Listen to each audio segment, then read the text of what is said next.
Hello, how's it going? In today's video, I'll be covering the legacy of Deathwing and the Battle of Batol. So let's not waste any time and just start, shall we? Let's go! Deathwing. At this point in the story, he's a little bit annoyed. His plan to rebuild the Black Dragonflight had pretty much failed. His plan to use the Horde's orcish army to destroy those that wanted him and his flight dead had also failed. But all was not lost.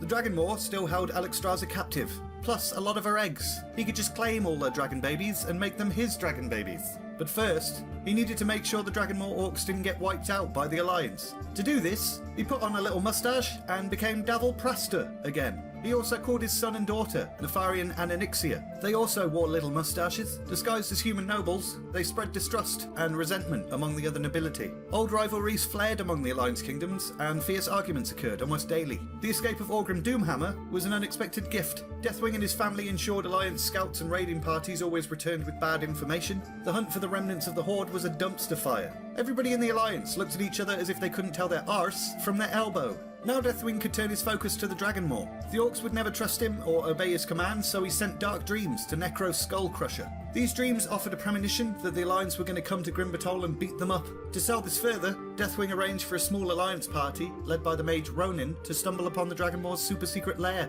Necro soiled himself and ordered his clan to abandon Batol. This is what Deathwing wanted, to draw them out. But he was no longer the only powerful dragon with his attention on the Dragonmaw. Corialstraz, I probably butchered that name. Let's just call him Keith. Keith is a red dragon. He's Alexstrasza's consort and closest confidant. He wanted to rescue her. He'd asked the other dragon aspects for help and they were like, nah, too dangerous. So he'd lost all hope of rescuing Alexstrasza, especially with Deathwing involved. However, when Ronin stumbled upon the Dragonmaw, Keith was excited. He took on the form of a powerful high elf named Krasus and promised the human all the aid he could muster. Ronin was surprised that an orc clan still held so much power after the Second War, and he was all like, not on my watch. So he rallied a small group of friends, including Verisa Windrunner and Falstead Wildhammer, and they rushed to Batol. When they arrived, the battle was already underway. Deathwing had attacked the Dragonmaw the moment they'd left the fortress. He had no intention of keeping them or the adult dragons they'd enslaved alive. Only the eggs were of use to him.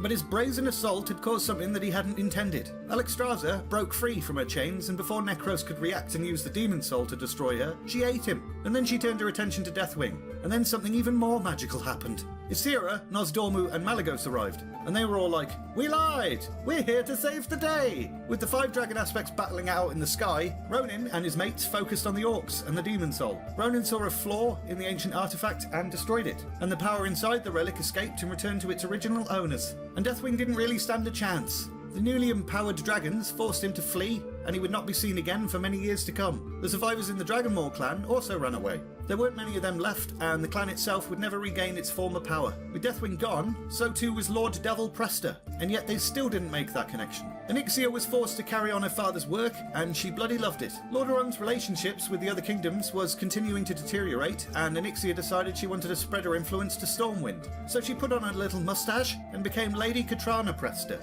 She worked to meddle in local politics and keep the city isolated, as well as tangle up the city's rebuilding efforts. Nefarian chose to work from the shadows. He contacted the so-called True Horde in Blackrock Mountain and managed to convince them to allow the Black Dragonflight to use the mountain as their base. Once there, he established a hidden laboratory. His intention was to achieve his father's dream of rebuilding the Black Dragonflight, and to do this, he conducted grotesque experiments with blood harvested from living dragons. And that's terrible.